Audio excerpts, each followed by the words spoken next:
Estás a punto de escuchar un audiolibro pensado para disfrutarse sin prisas. Puedes escucharlo mientras conduces, descansas o realizas otras actividades del día a día. Deja que la pantalla pase a un segundo plano. Este es un contenido para escuchar, relajarte y aprender. Ponte cómodo. Empezamos. Capítulo 1. El sueño americano y la burbuja inmobiliaria. Estados Unidos, principios de los años 2000. Durante décadas, el llamado sueño americano había tenido una forma muy concreta. Trabajar duro, ahorrar, comprar una casa.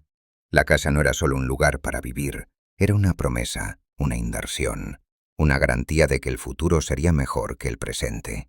Y durante mucho tiempo funcionó. Las casas subían de precio año tras año, lento, constante, predecible, hasta que dejaron de hacerlo. Pero antes de que todo colapsara, ocurrió algo mucho más peligroso. El sistema entero empezó a convencerse de que las casas siempre subirían. Esa creencia se convirtió en dogma. Los bancos prestaban dinero con una confianza absoluta.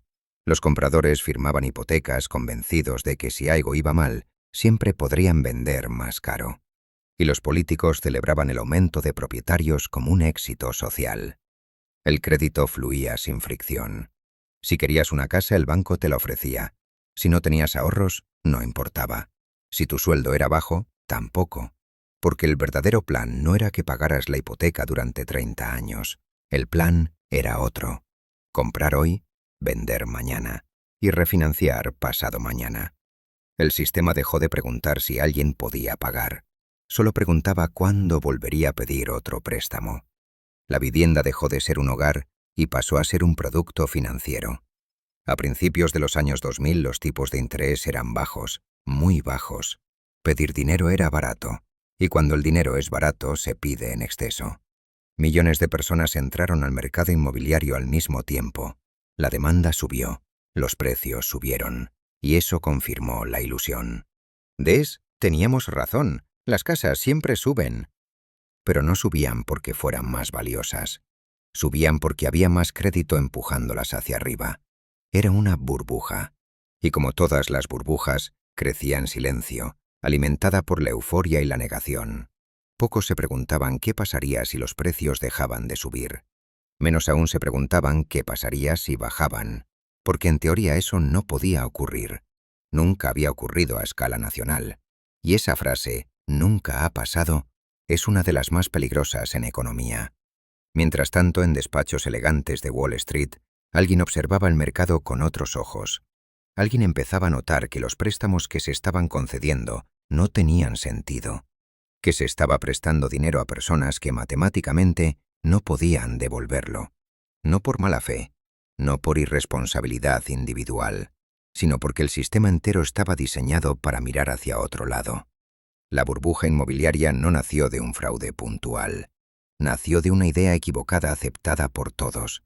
Y cuando una idea equivocada se vuelve consenso, el colapso es solo cuestión de tiempo. A continuación veremos cómo, sobre esta base aparentemente sólida, se empezaron a conceder préstamos cada vez más arriesgados. Préstamos que tenían nombre propio. Las hipotecas basura. Y cómo el corazón del sistema financiero empezó a llenarse de dinamita, sin que casi nadie quisiera verlo. Capítulo 2. Las hipotecas basura. Durante años, el mercado inmobiliario había sido considerado uno de los pilares más seguros de la economía. Pero para que la burbuja siguiera creciendo, hacía falta algo más que confianza. Hacía falta crédito, mucho crédito. Y los bancos estaban dispuestos a concederlo. A personas con ingresos bajos, con historiales financieros frágiles, con empleos inestables, o directamente sin capacidad real de devolver el préstamo. Estas hipotecas recibieron un nombre técnico, subprime, hipotecas de alto riesgo. Pero el término técnico ocultaba una realidad sencilla. Se estaba prestando dinero a personas que no podían pagarlo. No porque fueran irresponsables, sino porque las condiciones estaban diseñadas para fallar. Tipos de interés bajos al principio que subían bruscamente al cabo de unos años. Cuotas iniciales pequeñas que luego se disparaban. Contratos largos, complejos, difíciles de entender incluso para profesionales. Muchas familias no comprendían qué estaban firmando, y quienes lo comprendían sabían que no importaba, porque el objetivo no era que la hipoteca se pagara hasta el final, el objetivo era concederla. Cada nueva hipoteca generaba comisiones, para el banco, para el intermediario, para el agente inmobiliario. El incentivo era claro: cuantas más hipotecas, mejor. El riesgo, en cambio, no preocupaba, porque el banco no se quedaba con la hipoteca, la vendía. Las hipotecas se empaquetaban, se mezclaban con otras hipotecas y se transformaban en productos financieros que se vendían en los mercados internacionales. De este modo el riesgo se alejaba del origen, o eso parecía. Un banco concedía la hipoteca, otro la compraba, otro la empaquetaba, otro la vendía a fondos de inversión, aseguradoras o planes de pensiones. Cada eslabón ganaba dinero y nadie parecía responsable del conjunto. El sistema entero funcionaba bajo una premisa peligrosa, que aunque algunas personas no pagaran, el sistema aguantaría, porque siempre había más compradores, porque los precios de la vivienda seguían subiendo, porque los modelos matemáticos decían que el riesgo estaba controlado. Pero esos modelos se basaban en una suposición falsa, que las casas nunca bajarían de precio al mismo tiempo. Cuando esa suposición se rompe, todo lo demás empieza a fallar. Y eso fue exactamente lo que ocurrió. A continuación veremos cómo estas hipotecas aparentemente dispersas acabaron concentrándose en el corazón del sistema financiero, convirtiéndose en una amenaza mucho mayor de lo que nadie quiso admitir. Capítulo 3. La dinamita financiera. Durante un tiempo el sistema funcionó. Las hipotecas se concedían, se empaquetaban, se vendían, y el dinero seguía fluyendo.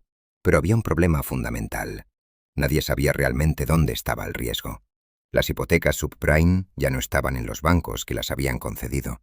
Estaban repartidas por todo el sistema financiero. Fondos de inversión, aseguradoras, planes de pensiones, bancos de todo el mundo. Todo el mundo tenía un trozo del problema, y precisamente por eso nadie sentía que fuera suyo.